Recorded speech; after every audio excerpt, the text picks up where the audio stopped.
Hey, good morning, folks. Like that intro music? It's brand new. Okay, Duncan Smith in the sticks. Like and subscribe so that I can keep the lights on. Okay, I feel like a little like Ross Perot with a walking stick. You know, get behind somebody with a pointed stick. Learned that from a guy that does a market update for cattle. You always want to have a pointy stick, Ross. Right, Bill? All you know is chickens and a chicken barn. Okay, South Central Missouri. How do you price property? You ask your neighbor, ask your uncle, ask somebody who doesn't have a clue but has a cell phone and gets on Zillow. Okay, pretty good resource. I'm just telling you, everybody's a weatherman and a real estate agent. I don't blame them. It's a great profession. I've never been a weatherman. Okay, so when I go to a listing appointment, I usually go to the county, see how many acres they've got, get an aerial view, go to MapRight, map things out, make sure, we're kind of no surprises. And then I go and view their homestead, their driveway, their gates, location, where the power comes in, all that stuff that, pretty important if you're buying it. And I usually go to the home first. In Missouri, this is the secret. The home/wife was always the last to get anything, okay? And that's why about 50, most of them leave because, and we're not going to talk about the new wife. You want to talk about pushing a button, start about that. Sorry. Okay. Whew, we're going to get in some dangerous ground here. Anyway, in the Ozarks in the 80s, in the height of the dairy farm, just people making money hand over fist, there were just absolute brick mansions built in the 80s when I was a little boy. Those folks came from a dirt floor. So when they got a brick home, that 3-bedroom, 2-bath, had a bathroom in their bedroom, get on out of here. So those were mansions in the 80s. Guess what? That was 40 some years ago, maybe more. I'd have to do the math.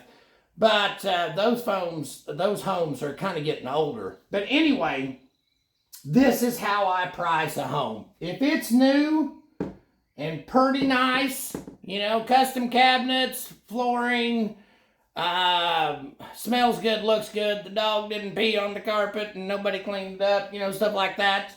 We're going to go $125 to $150 per square foot. So 1,000 square foot home, $150 is $150,000. Okay, probably going to be bigger than that, but don't be angry.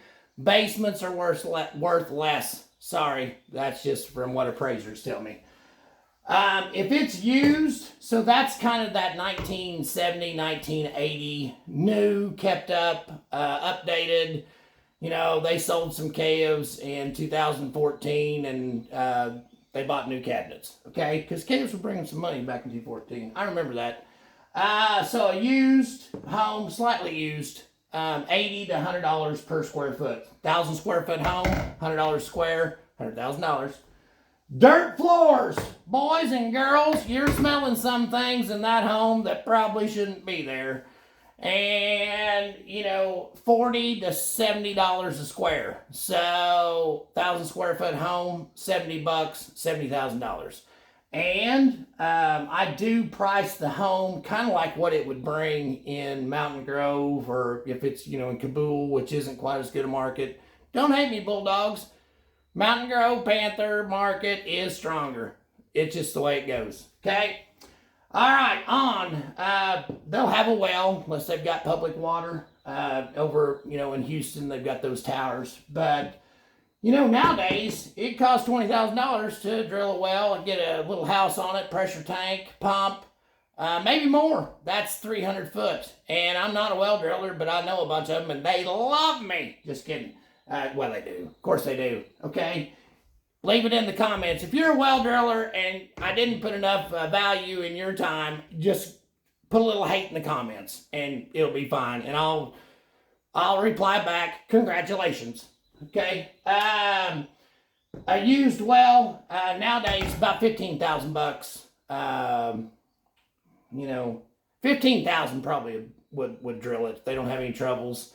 And you put a smaller pump in it, you know, say a horse instead of 2 horse. It's hard to get those horses down there. Anyway, if it's old and been dug by Grandpa, we're going to put it at $8,000 because Grandpa's value, he sweated a lot. There's probably still some salt water in that hand dug well.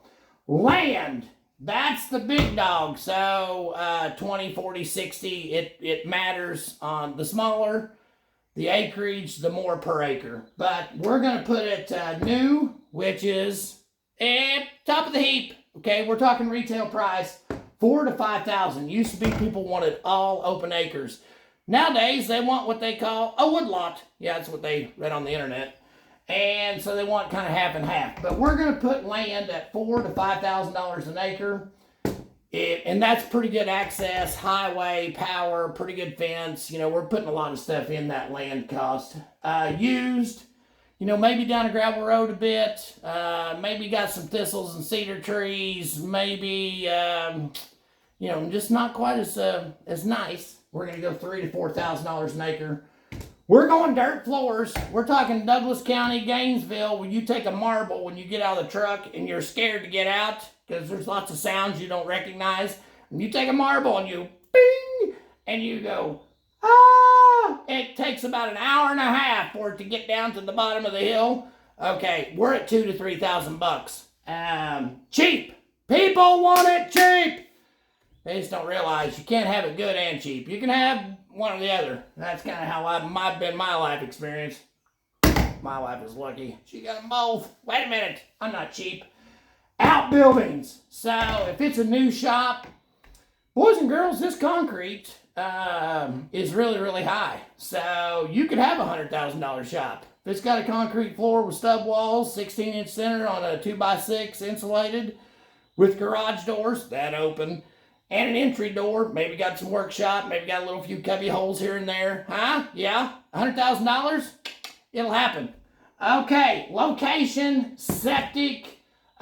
Basically, there's just lots of things that play in. And if there's a problem, go ahead and tell your realtor. And he can either tell the realtor that is showing the property or tell the buyers. There's nothing worse. And there's going to be a problem. Make no mistake. There's going to be some kind of stinky little item underneath a leaf in every listing, whether the seller knows it or not. It's just called life, boys and girls. So, but if you know of a defect, you know of a problem, tell your realtor, and he'll tell the buyer and tell the buyer's agent. And that way, you don't get into negotiation on price and then get into discovery and find this, and then they think, well, what else is wrong? Oh my goodness! Trust me, it's Missouri. There's a lot wrong, but it is promised land, okay? I retract that. 8 minutes and 19 seconds you will not get back. Please like and subscribe. Comment down below. Keep the hate to a minimum, please. I'm a little bit of a rookie on this deal, and I don't need a lot of hate. I can find plenty of hate. I can get that pointy stick out, and I'm pretty good at that too. Anyway, like and subscribe. Give me a call, 417-349-5630. Whoop! Remax Farm and Home, 417-926-5552. Like and subscribe. Give it a like. Have a blessed day. See you soon.